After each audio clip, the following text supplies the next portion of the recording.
¿Qué tal? Muy buenas tardes. Soy Rubén Burgés, secretario de prensa de USCA, y en nombre de las autoridades de USCA le doy las muy buenas tardes. Gracias por acompañarnos y por seguirnos.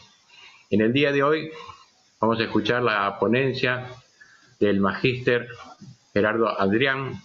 Él es magíster en Ciencias Sociales, es licenciado en Sociología, es docente, es suboficial retirado del Ejército y es vicepresidente de USCA. La ponencia trata sobre la patria saqueada del libro que escribió el doctor Néstor Forero. Le doy la palabra a Gerardo Adrián. ¿Qué tal, Gerardo? Buenas tardes. Gracias, Rubén. Buenas tardes. Buenas tardes a todos los presentes. Sí, en realidad no es una ponencia, tampoco es una clase magistral, ni mucho menos. Como yo leí este excelente libro de Néstor Forero, uno de los varios que escribió La Patria Saqueada, lo que voy a hacer es contarles de qué trata el libro, muy sucintamente. Me parece un excelente libro y la razón de ser de elegir este libro es justamente para avanzar en los objetivos que nos hemos propuesto ya desde la creación.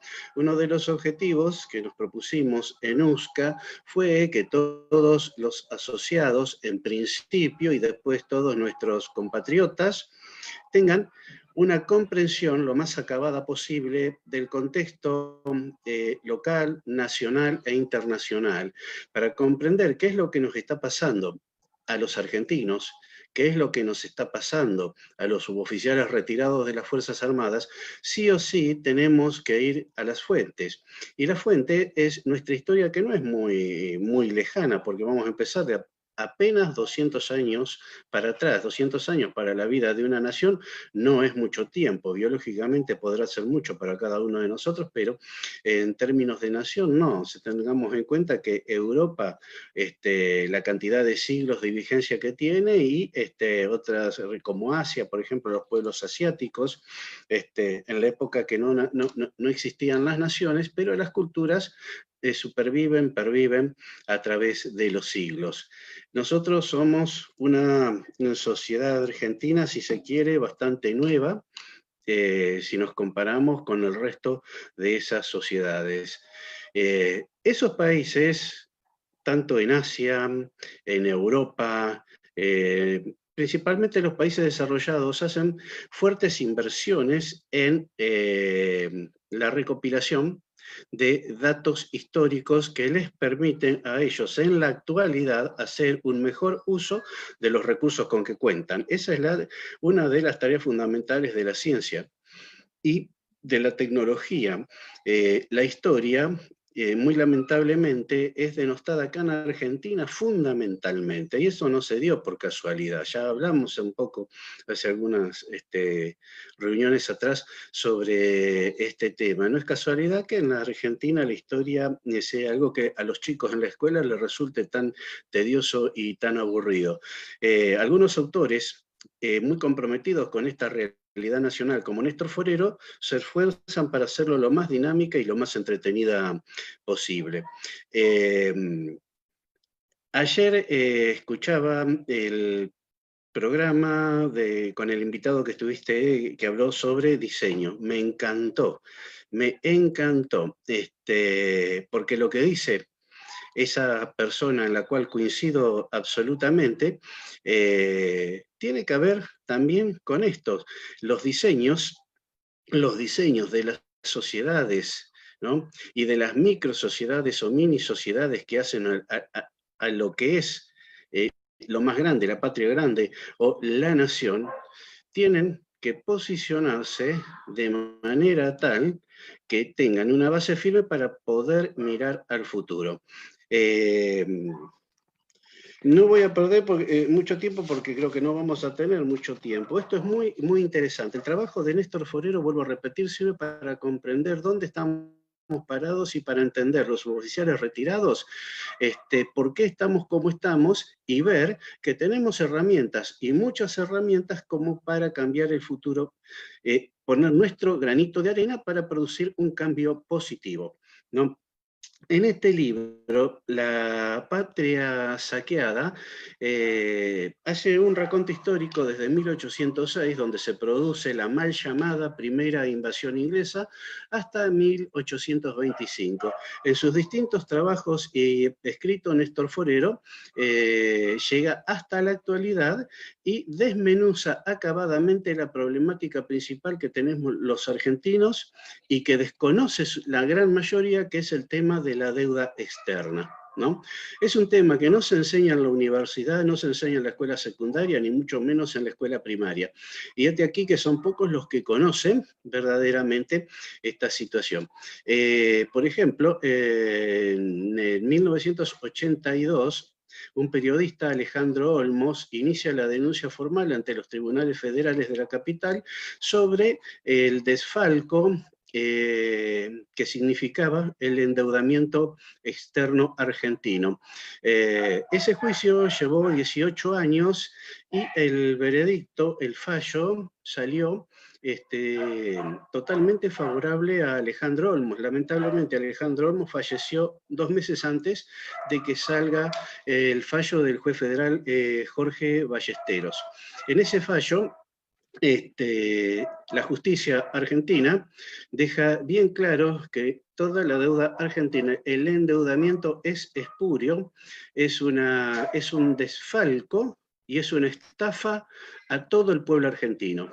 El día en que el juez federal Jorge Ballesteros, porque obviamente no puede, él como juez de la Nación Argentina, no tiene los elementos para accionar contra potencias extranjeras, entonces remitió la causa al Congreso de la Nación.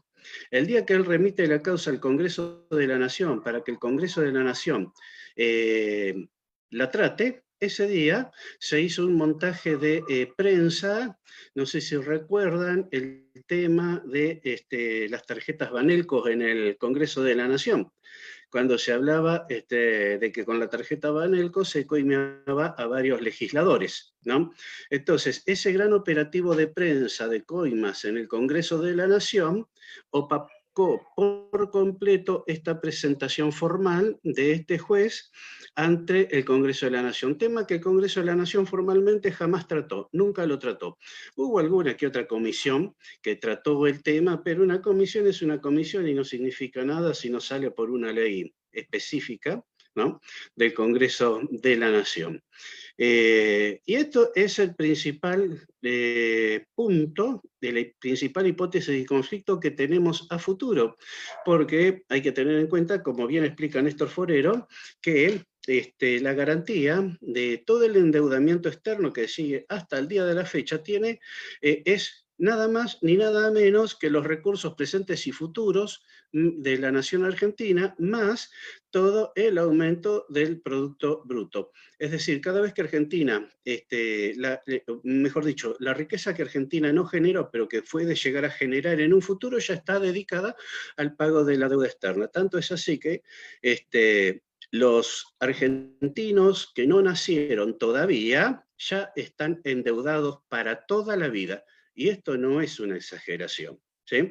Entonces, una vez que nos metemos en esto, vamos comprendiendo por qué el saqueo cada vez es más descarado, cada vez se trata de reducir, por ejemplo, las jubilaciones en la cantidad de ingresos de jubilados al sistema y el monto de las jubilaciones en sí misma. Y obviamente los suboficiales retirados no somos la excepción y no estamos al margen de esto. Néstor Forero, en este libro, La Patria Saqueada, empieza, ¿no?, explicando sobre el saqueo del Tesoro de Buenos Aires en 1806. La primera mala información que he aprendido a través de las generaciones, que viene de la mano de la historiografía oficial, es llamar primera invasión inglesa, cuando en realidad esa fue la quinta invasión inglesa, o el quinto intento de invasión militar de Inglaterra hacia lo que es nuestro territorio. ¿no? En 1763, la flota inglesa no pudo ingresar al puerto de Buenos Aires por una bajante que hubo en el mar. Entonces quedó varada. No llegó, no pasó de las costas de Colonia del Sacramento, no pudo ingresar a la ciudad de Buenos Aires. Entonces decidió atacar Colonia del Sacramento, pero la Colonia del Sacramento en ese momento no representaba un bastión importante para la fuerza militar británica. Además, fueron derrotados militarmente por la resistencia que se opuso en ese momento. Tengamos en cuenta que Buenos Aires, en este contexto, hablar de Buenos Aires no es la ciudad de Buenos Aires rodeada por la General Paz, como en estos momentos. La ciudad de Buenos Aires, o cuando se hablaba de Buenos Aires, significaba hasta el Alto Perú inclusive. Y esto incluía la banda oriental. Eso era Buenos Aires. La llave de ingreso para la dominación de todo este vasto territorio era justamente el puerto de Buenos Aires, el puerto, ciudad-puerto de la ciudad de Buenos Aires. Pero en la cosmovisión y en la mentalidad de la época, vuelvo a repetir, Buenos Aires llegaba hasta el Alto Perú. Todo eso era Buenos Aires. Entonces, en 1763 es el primer intento de una flota británica que fracasó. Después, en 1765 y en 1769, en dos oportunidades invaden las Islas Malvinas. ¿Sí? En las dos oportunidades, la corona española manda una escuadra española para que los desaloje y se van sin combatir, se rinden sin combatir y se retiran. No pudieron tomar posesión de las Islas Malvinas. En 1791, por un tratado firmado en el actual territorio de Canadá, el Tratado de Nootka Sound, los ingleses desalojan la isla de los estados que la habían tomado 3-4 años antes, ¿sí? Donde pensaban posesionarse de esa isla. Por unos conflictos permanentes entre Inglaterra, España, Francia y las distintas coronas europeas, Inglaterra se vio obligada a entregar la isla de los estados de vuelta a la corona británica. Y ese tratado incluye el reconocimiento por parte de Inglaterra, como pertenencia de la corona española, todas las islas adyacentes a la costa. Eso incluye las Islas Malvinas. Este es el primer documento fehaciente y fidedigno que a nosotros los argentinos nos legitima como dueños de las Islas Malvinas y que las Islas Malvinas son argentinas. Ellos lo reconocieron en 1791. Entonces, se produce la primera invasión inglesa, pero vamos a ver algunas ideas centrales que hacen al trabajo de Néstor Forero, que va a estar la próxima semana, Dios mediante, actualizándonos del acontecer de hoy. El principio estratégico utilizado por Inglaterra de que no hay amigos o enemigos permanentes, sino intereses permanentes, es uno de los principios componentes del Decálogo británico y puede sintetizarse en. Entonces, para la mentalidad inglesa, y esto viene también a través de las asociaciones que hoy en día no son secretas, sino que son discretas, como la masonería, por ejemplo, ¿sí? Y toda masonería remite a Inglaterra, toda. La cabeza de toda la masonería a nivel mundial es Inglaterra, tanto la francmasonería como la masonería de rito escocés. Para ellos no hay amigos ni enemigos, sino que hay negocios. Esta frase muy usada y remanida por la cinematografía norteamericana, y es, digamos, lo que está metido en la cabeza de todo político argentino, y seguramente no argentinos también. Acá no hay amigos ni enemigos, sino que hay negocios, ¿sí? Mientras convenga ser amigos, es amigo. En cuanto convenga ser enemigo, listo, se es enemigo. ¿Cuáles son las ideas centrales que hacen a la estrategia británica de dominación mundial? Es algo que nosotros sabemos muy bien, que es dividir para reinar. Sabemos muy bien por el sentido que estamos muy divididos los argentinos. fomentar la existencia de mercados, no países. En la cosmovisión inglesa no existen los países, sino que existen los mercados. Obviamente, esos mercados son controlados por ellos. Incitar para vencer, es decir, ver la forma cuando sea necesario de aplicar el elemento militar para lograr los objetivos. Y un punto central de toda, digamos, la estrategia inglesa, y es que el poder no se muestra. Es otro, o son otros los que aparecen como cara visible de detentadores del poder, pero ellos no aparecen. A las pruebas me remito. Ustedes saben que la comunidad o la sociedad de naciones, la más importante que hay en estos momentos, el Commonwealth, que está liderado por Gran Bretaña y está integrada por cerca de 60 países, ¿sí? Es decir, que el Imperio Británico está compuesto, en principio, no me acuerdo el número exacto, pero están rondando los 60 países. Y algunos de ellos muy importantes como Australia, Canadá, por ejemplo, Nueva Zelanda. Eso es el conjunto de naciones que componen el actual Imperio Británico, pero que rara vez se habla de eso. Creemos que el Imperio Británico son las islas que están al norte del continente europeo. No, señor, eso no es el Imperio Británico, es mucho más grande que eso. Apoyar al enemigo débil frente al enemigo fuerte. La guerra es la última de las políticas. Quien controla el mar, controla el comercio. Nosotros, en el primer gobierno de Perón creó la primera gran flota mercante argentina. Creo que era Empresa de Líneas Marítimas Argentinas, no sé si Juan Domingo, si estoy en lo correcto. Cerca de 500 buques mercantes.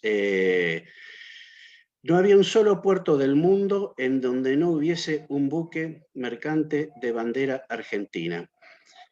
La Argentina, hoy por hoy, no tiene buques mercantes. Tampoco tenemos marina de guerra.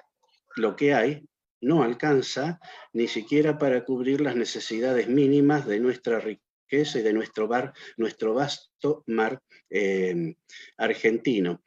Una de las cosas que se hizo en la segunda década perdida, que fue la década de los 90, es justamente desmantelar todo el poder naval, ¿sí?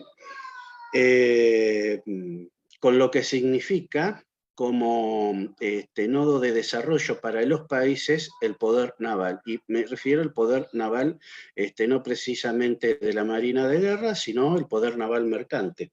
La Marina mercante, porque lo que encarece los productos, las mercancías, es el transporte, que es por barco, sigue siendo por barco.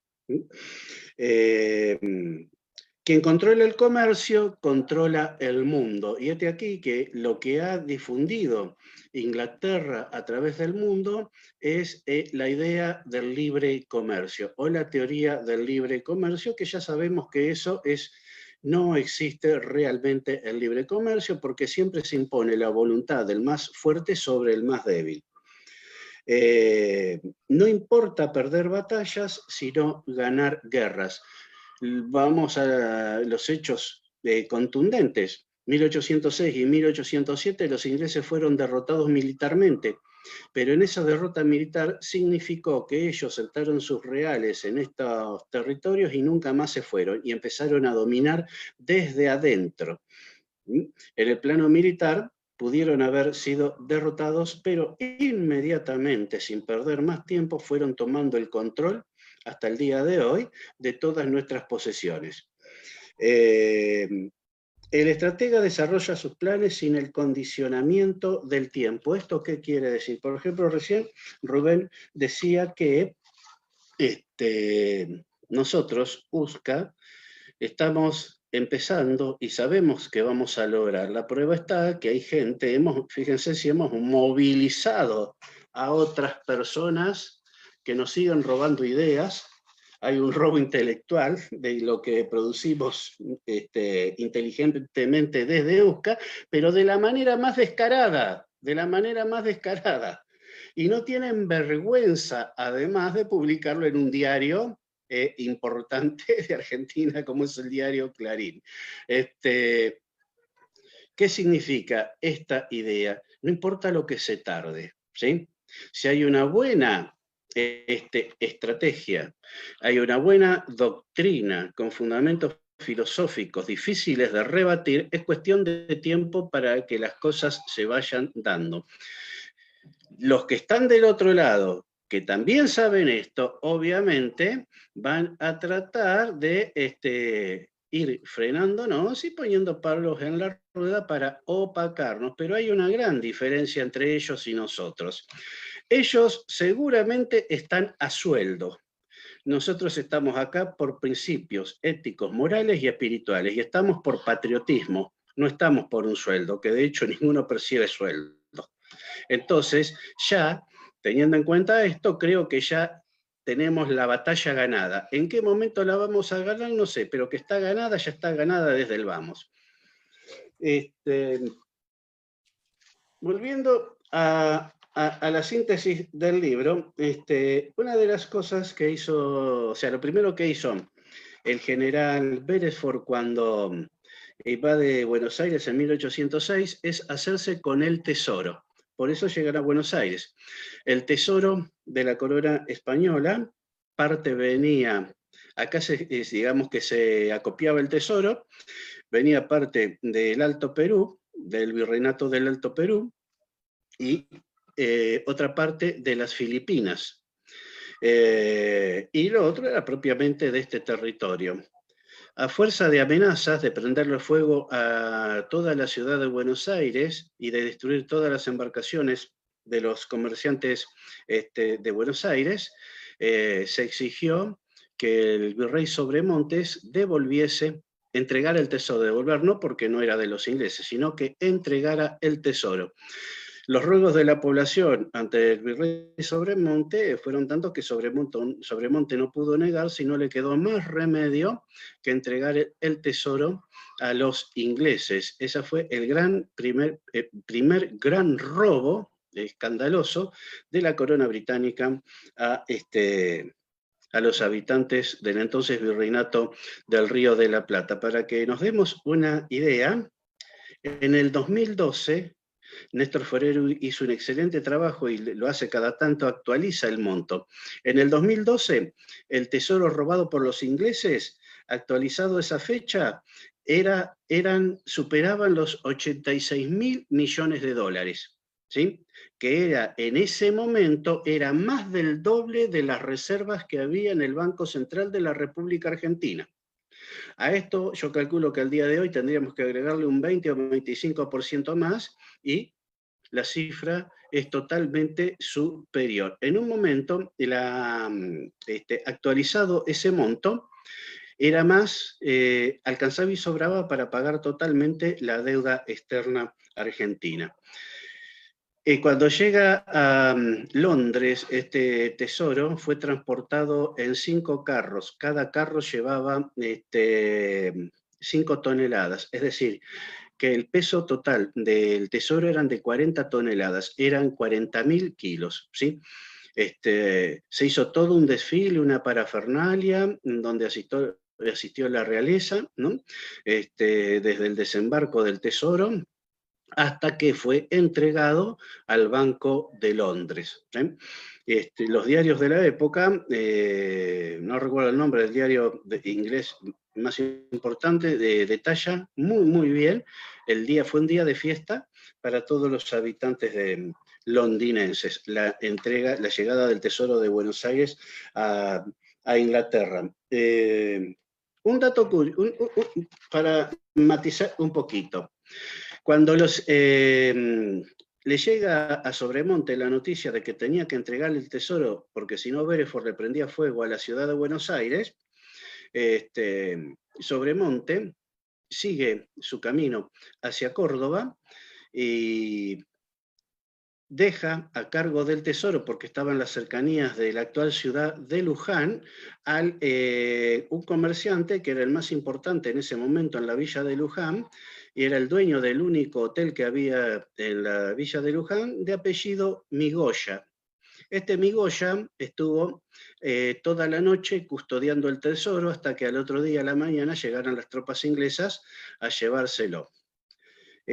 Con el tiempo pasaron las invasiones, este Migoya en Luján modernizó su hotel, adquirió campos, tenía unas vaquitas, se volvió un hombre con una capacidad, se volvió rico. Y nadie sabía de dónde se había vuelto rico. Entonces, ante cada situación que no se pudiese explicar racionalmente, los lujanenses decían, bueno, anda a preguntarle a Migoya. Con el paso del tiempo, Migoya devino en Magoya. ¿No? Anda a cantarle a Magoya, decirle a Magoya de dónde vienen los... Otra cosa, cuando los soldados ingleses llegan a Luján, ¿no? Tienen que hacer noche, tienen que cambiar las caballadas, etcétera, etcétera. Se alojan en la villa de Luján. Hicieron un desastre, hicieron un estropicio. En Buenos Aires violaron mujeres, o sea, es una historia que no lo cuentan los manuales de la escuela primaria o la escuela secundaria. Uno de los desastres que hicieron fue destruir literalmente los techos de teja de algunos de los edificios de la villa de Luján porque jugaban un juego raro con una pelota arriba de los techos. ¿Sí? Y ahí es que rompieron y dejaron el mal recuerdo. Obviamente todo indica que es lo que todos conocemos como fútbol, que dicho sea de paso, y acá lo explica muy bien Néstor Forero, al pueblo hay que darle pan y circo. En la década infame, la primera década infame argentina, 1930-1940, cuando se firma el Tratado Roca-Runciman, ¿no? En donde Gran Bretaña es reconocida por el gobierno argentino como comprador privilegiado de las carnes argentinas, por lo tanto Inglaterra pone el precio de las carnes argentinas, paga lo que quiere, ¿sí? Y Argentina se lo reconoce, el famoso escándalo que denunció Lisandro de la Torre y terminó en el asesinato de Enzo Bordavere en la Cámara de Senadores, donde durante la investigación de este escándalo, ¿no? Pero algo que no se menciona es que dentro de ese tratado Roca-Runciman, los ingleses obligaron al gobierno del general Agustín Pedro Justo, que era el gobierno de facto en ese momento, a reconocer el profesionalismo del fútbol argentino a través de la Asociación Futbolística Argentina, la AFA, que fue creada, creo, si la memoria no me falla, allá por 1898, pero era juego amateur, ¿sí? Y los ingleses, aprovechando este tratado, el fútbol amateur dejó de ser tal para pasar a ser fútbol profesional. Y después es interesante seguir la historia de cómo termina, lo que significa la FIFA y todo lo demás, ¿no? Y sabemos que nuestro pueblo, nuestra nación, que no es la única, por ahí cosas que no nos movemos, no nos conmueven muchas cosas, pero si hay algo que convoca para bien o para mal es el fútbol. Dentro de los estudios que han hecho los mismos ingleses, que en estos hay que sacarse el sombrero, ¿no? El fútbol es un gran elemento de distracción.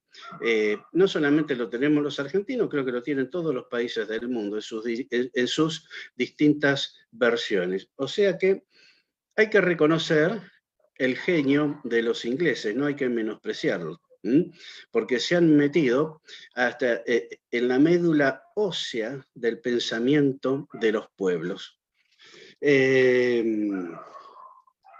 Otro de los aspectos al que le da importancia Néstor Forero en su libro es al aspecto religioso. Ustedes saben que el protestantismo se caracteriza, no todo el protestantismo, pero sí el protestantismo británico tiene mucha reminiscencia del protestantismo alemán de Baviera, en donde se pensaba que, en la actualidad piensan así, el que es rico en la tierra ya está predestinado a irse al cielo. Y el que es pobre en la tierra es porque se va a ir al infierno. Entonces, desde un punto de vista pseudo-teológico, desde hace varios siglos se viene justificando el hecho de que el pobre es pobre por su propia responsabilidad. Él tiene la culpa de ser pobre. En cambio, el que es rico porque es trabajador, porque sabe ahorrar, como el caso de los suboficiales y los otros señores que nosotros no sabemos ahorrar, entonces estamos como estamos, ellos sí saben ahorrar y por eso están como están. Esto es una chanza, ¿no? Pretendió ser un chiste, pero me salió mal.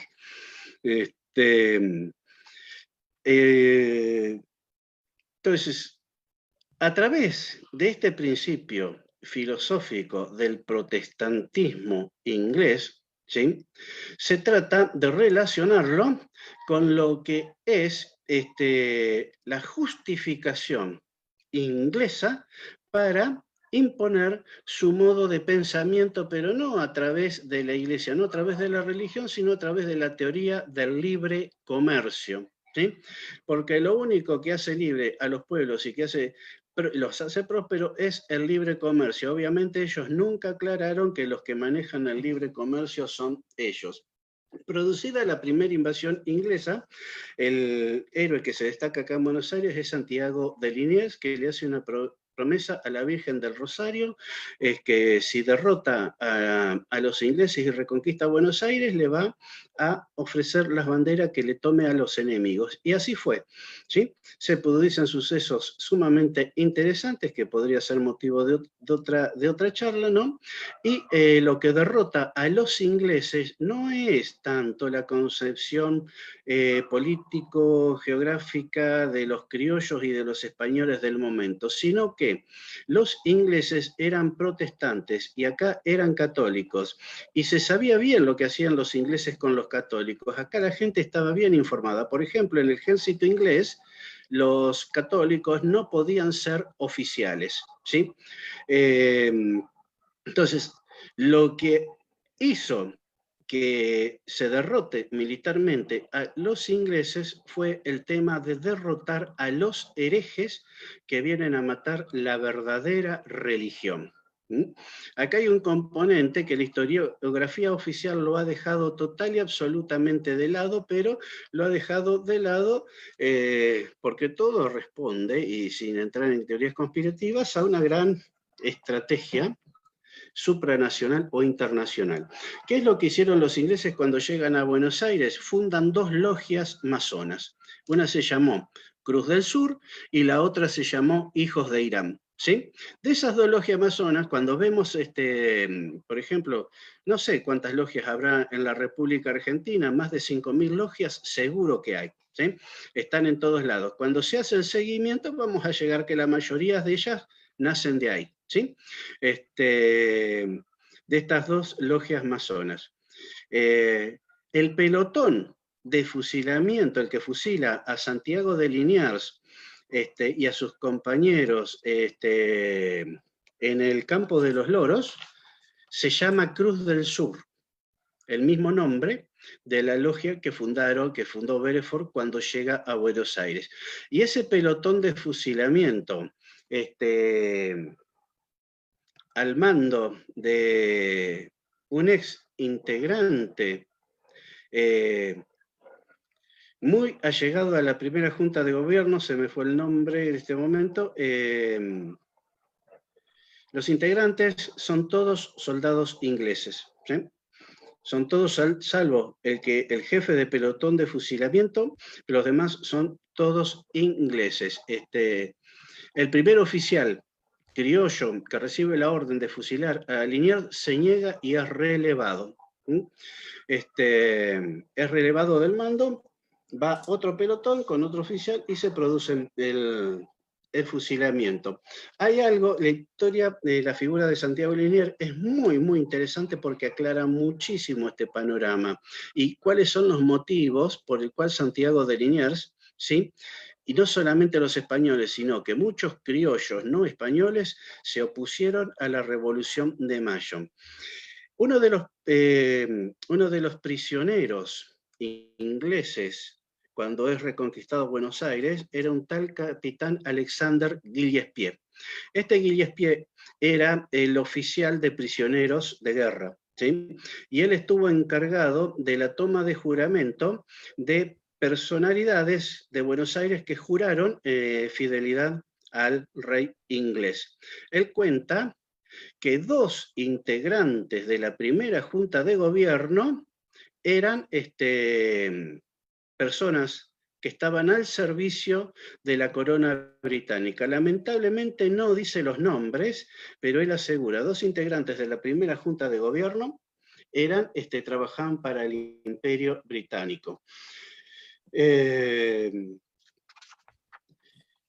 tendrá que ver todo esto con el tema que va a tratar la semana que viene Néstor Forero? Y tiene mucho que ver, porque hay una matriz de dominación, ¿sí? Lo que pasó en la República Argentina pasó en todos los países de la América hispana. No es el caso solamente en Argentina. ¿En qué consiste esta dominación de matriz inglesa? Y prestemos atención. ¿Cómo nace Argentina? ¿Cómo nace Bolivia, Paraguay, Chile, Venezuela, Colombia, Uruguay? Nuestro país, igual, porque está el estudio hecho por Néstor Forero y otros intelectuales del resto de la América hispana, coinciden en esto. La matriz de dominación inglesa es la siguiente. Cuando se produce la emancipación, nuestro país nace sin moneda, pero no es el único. Vuelvo a repetir, toda la América hispana nace sin moneda, porque se sacaron los tesoros de la Real Hacienda, por ejemplo, Potosí, Lima, México, Guatemala, Quito, Bogotá. De esta manera, nuestras naciones nacían en medio de enormes crisis económicas y financieras. No había dinero, el dinero era solamente el dinero amonedado, en monedas metálicas. Acá no se manejaban ni las letras de cambio, ni mucho menos el papel moneda. ¿Sí? Entonces, ya partimos mal desde el principio. Otra condición, se decretó la libertad de comercio que solo facilitaba la introducción de las mercaderías extranjeras y entregando nuestro mercado interno a los mercaderes extranjeros o asociados a los mismos mientras se destruía la incipiente industria local. ¿Sí? Por ejemplo, allá por la época de Juan Manuel de Rosas, acá todavía se fabricaban ponchos. Un poncho, para que nos demos una idea, un poncho fabricado en Argentina podía costar 2 o 3 pesos. 8 pesos. 8 pesos era el precio base, de 8 pesos para arriba. En cambio, el mismo poncho traído de Manchester podía costar 2 pesos. A lo sumo 3. Era imposible competir con la industria inglesa.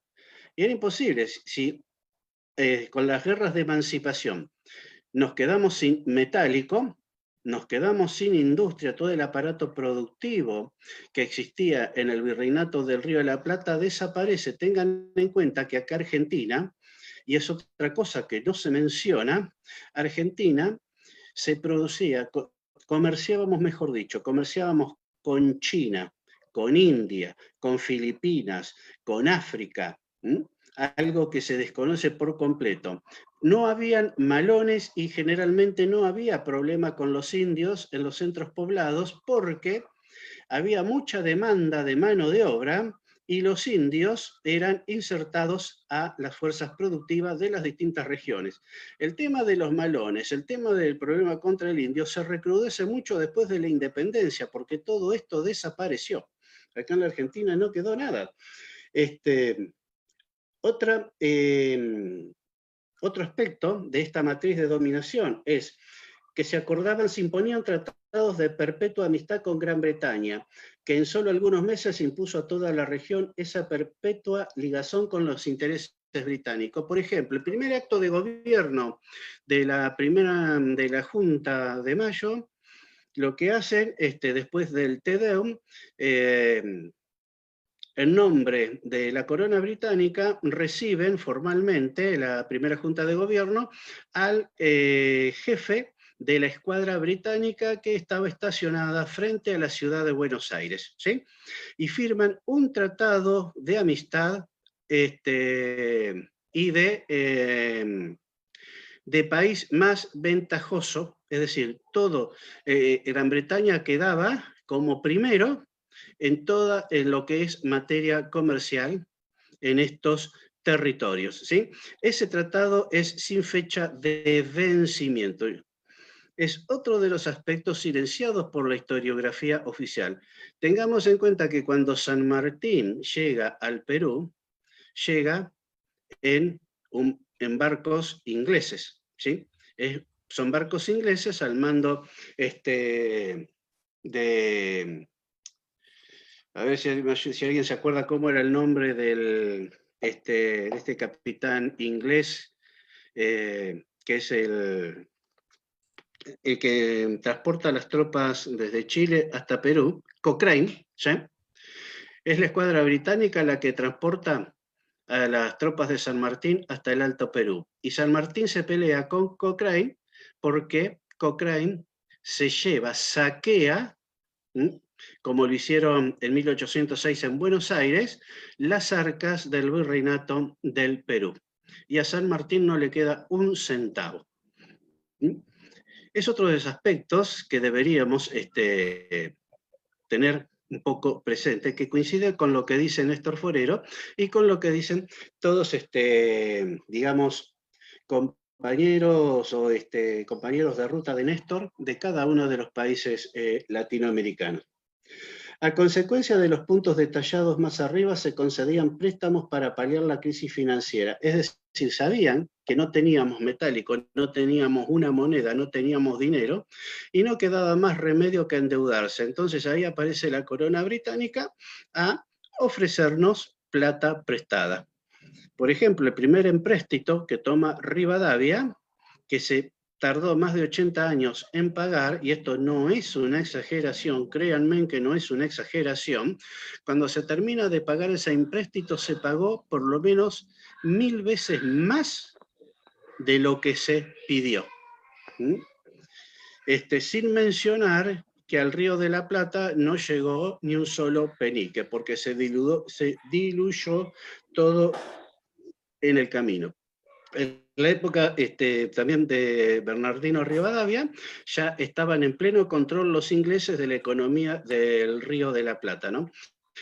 Y de todo lo que era, lo que es América Hispana, hoy llamada Latinoamérica. Acá, dos comerciantes ingleses, a través de Bernardino Rivadavia, cuando era miembro del Triunvirato, crean el primer banco, ¿sí?, de Buenos Aires, que no fue el banco que se creó unos años más tarde, sino que se llamaba Banco de Comercio. Con ese Banco de Comercio, ¿sí?, estos comerciantes ingleses, porque el capital lo pusieron los comerciantes ingleses que estaban en Buenos Aires, pidieron un préstamo al Banco de Londres, perdón, a la Baring Brothers. Baring Brothers es uno de los principales accionistas del Banco de Londres, y endeudaron al banco, lo fundieron y después se nacionalizó esa deuda, ¿sí? Lo termina pagando el Estado argentino. O sea que lo que hizo Martínez de Oz no es nada nuevo, y lo que se sigue haciendo hasta la actualidad no es nuevo. Esto se repite desde 1806 hasta la fecha de forma sistemática. Entonces podemos conjeturar que aquí tenemos algunas de las causas de por qué estos temas no se enseñan y por qué estos temas se tapan y se ocultan, ¿no? Argentina ha sido destinada a ser reserva de materias primas y país tributario, donde no llegamos a ser colonia. Colonia es Australia, es una colonia, en donde es presupuestada los dineros de las arcas reales. Sin embargo, a Argentina le cuesta 0 centavos al Imperio Británico o al que sea. De acá se sacan recursos naturales y a cambio no recibimos nada. Podemos hablar un rato largo sobre el tema y tomar un solo aspecto, el tema de las mineras. Las mineras son todas extranjeras. Lo que le dejan a la Argentina es nada. Aparte de destruir todo digamos, la biosfera, generan alguna que otra fuente de trabajo, tiran algunos dineros, algunos municipios por ahí, pero tienen una garantía, como tenían los ingleses en esa época y que la siguen teniendo, cualquier cosa que les pase malo, son socorridas por el Estado argentino. Esto es como que, si a mí me pasa algo en mi propiedad, en mi casa, puedo dormir tranquilo porque el Estado argentino me va a solucionar todos los problemas. Eso para los argentinos no existe, pero sí existe para las empresas extranjeras. Bueno, sigue el libro de Néstor Forero. Acá hay un parrafito que dice lo siguiente. Si además desagregamos deuda externa legítima de deuda externa ilegítima, fraudulenta y ficticia, es muy posible que nuestros países dejen de ser deudores para ser acreedores netos del sistema financiero internacional, sobre todo si descontamos los pagos efectuados hasta el momento correspondientes a deuda reputada como ilegítima. De allí radica la importancia que tiene para nuestros pueblos el tomar conciencia de esta situación y recuperar la historia como parte fundamental en pos de definir nuestro futuro como nación. Las veces que se ha querido hacer, no digo comisiones, sino gente responsable como el ya fallecido Alejandro Olmos, investigar el tema de la deuda externa, la primera consecuencia de esa investigación seria, si es que formalmente tuviésemos alguna vez un gobierno que sea patriota y que quiera recuperar a la República Argentina y estudie en serio el tema, con lo primero que nos encontraríamos es que hemos pagado durante décadas algo que no teníamos que pagar. ¿Sí? Y existe legislación internacional reconocida que obligaría a los participantes, los bancos privados, nacionales y extranjeros, a devolvernos con intereses la suma que nos saquearon mediante este mecanismo espurio que se llama deuda externa. Entonces, una de las acciones, y es por eso acá entro con lo que decía al principio, una de las razones de ser de las asociaciones discretas, llámese como se llame, es justamente ocultar esto. O sea, no se da porque sí. Y las personas que se dedican, más o menos, a tratar de sacar a la Argentina adelante, se encuentran permanentemente con todo tipo de dificultades. Y hay algo que es característico. Hoy, si se quiere meter este tema en la universidad argentina, ya sea en la pública o en la privada, es literalmente imposible. Es literalmente imposible. No se puede meter. ¿Sí? O sea que ni siquiera tiene la categoría de académico. Y no es porque falten recursos, sino que los hay. Y hay muchísimos intelectuales comprometidos con esto. No escapa de nuestro entendimiento, dice Néstor Forero, que iniciar el proceso de reparación implica que el pueblo argentino retome el camino de la emancipación nacional.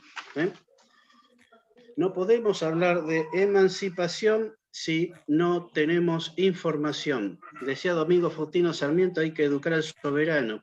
El soberano es el pueblo argentino, es el ciudadano, y aquí tenemos otro problema, que en líneas generales muchos argentinos se han olvidado, o mejor dicho, no saben que son ciudadanos. Creen que son meros consumidores. Entonces, acá, primer gran escollo, recuperar esta palabra y lo que significa. Y que los pasos previos al inicio de estas acciones requieren de otras claras y contundentes en defensa del interés nacional. ¿Sí?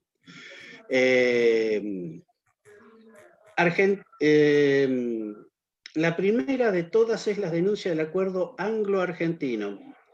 El acuerdo anglo-argentino que se firmó en Madrid en 1990 durante la presidencia de Menem, y cuando Domingo Cavallo era ministro de Relaciones Exteriores, es muy parecido a lo que se firmó en 1810, en 1820 y sucesivamente. Y acá un resumen de lo que dice este tratado, ¿sí?, que firmó Argentina, que no tenía por qué firmarlo, ¿sí?, con el Imperio Británico. Este tratado dispone lo siguiente, ¿no? ¿Qué es lo que se le otorga a Gran Bretaña en el Tratado de Paz por la Guerra de Malvinas? Se le otorga el control total británico del Atlántico Sur. La subordinación de nuestras Fuerzas Armadas a las Fuerzas Armadas británicas alojadas en Malvinas. La usurpación del recurso pesquero argentino entre el paralelo 45 y el paralelo 60, desde Puerto Camarones, Chubut, hasta las Islas Orcadas. La protección de las inversiones inglesas en nuestro país mediante el Tratado de Garantía de Inversiones, por lo cual son libres de restricciones las transferencias de capitales y divisas en moneda convertible del inversor, renunciando el Estado argentino al legítimo recurso de expropiación, sujetando al Estado Nacional al pago de indemnizaciones por pérdida de los inversores en caso de rebelión, motín, estado de emergencia o todo acto que los inversores consideren contrarios a sus intereses. Es decir que el Imperio Británico, las inversiones británicas en la Argentina en la actualidad no tienen ninguna responsabilidad para con la nación argentina. No pagan absolutamente nada, pero sí se llevan los dividendos. La renuncia a la jurisdicción nacional para el caso de controversia entre el inversor extranjero y el Estado. Es decir, que renunciamos a la justicia argentina. Si tenemos un problema con el Imperio Británico, el que decide qué tribunal va a resolver el problema es el Imperio Británico. Obviamente, todo se va a dirimir en la justicia británica.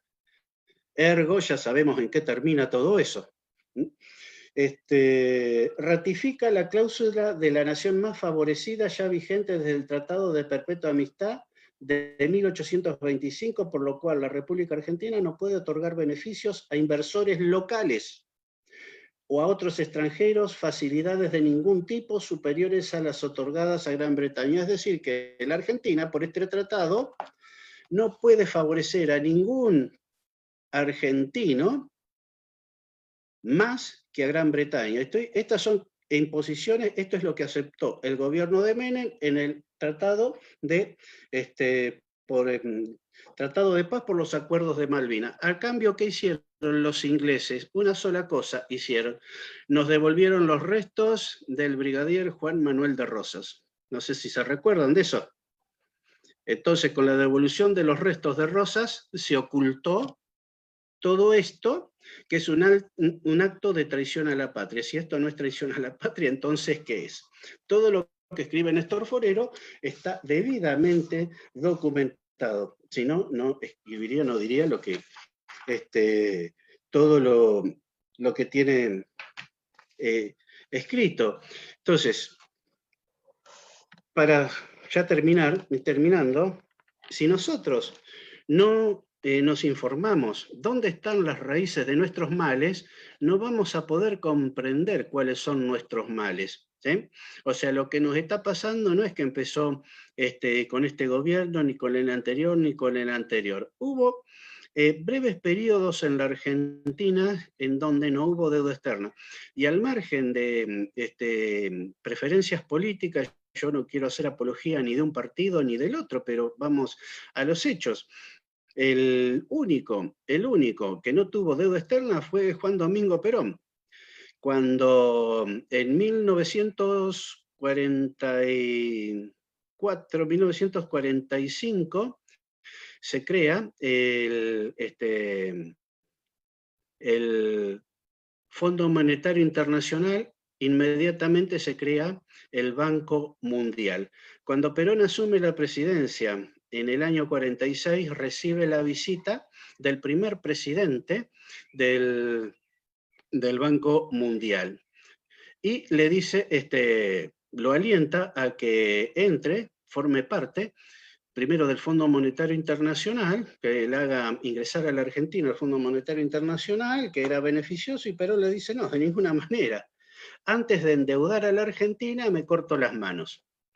Y volviendo al tema, todos sabemos, ya no me acuerdo si fue en la década del 80 o en la década del 90, que al cadáver de Perón le cortaron las manos. No es casualidad tampoco, porque la semiología, que es una ciencia inventada por los ingleses, ¿sí?, tiene muchísima importancia. Voy a tratar de dar un ejemplo. ¿Qué significan los signos, ¿sí?, en esta matriz de dominación? Significan mucho. Por ejemplo, cuando Santiago de Liniers inicia el avance hacia la Plaza de Mayo desde la actual Plaza de Retiro, ¿sí?, estaba un barco de 26 cañones, el Justina, ahí atracado en las costas. El río llegaba hasta lo que es la Plaza San Martín, hasta ahí llegaba el río. El barco Justina estaba ubicado en donde está en la actualidad la Torre de los Ingleses. ¿Ubican la Torre de los Ingleses, ese reloj muy bonito que está frente a la Plaza San Martín? ¿Sí?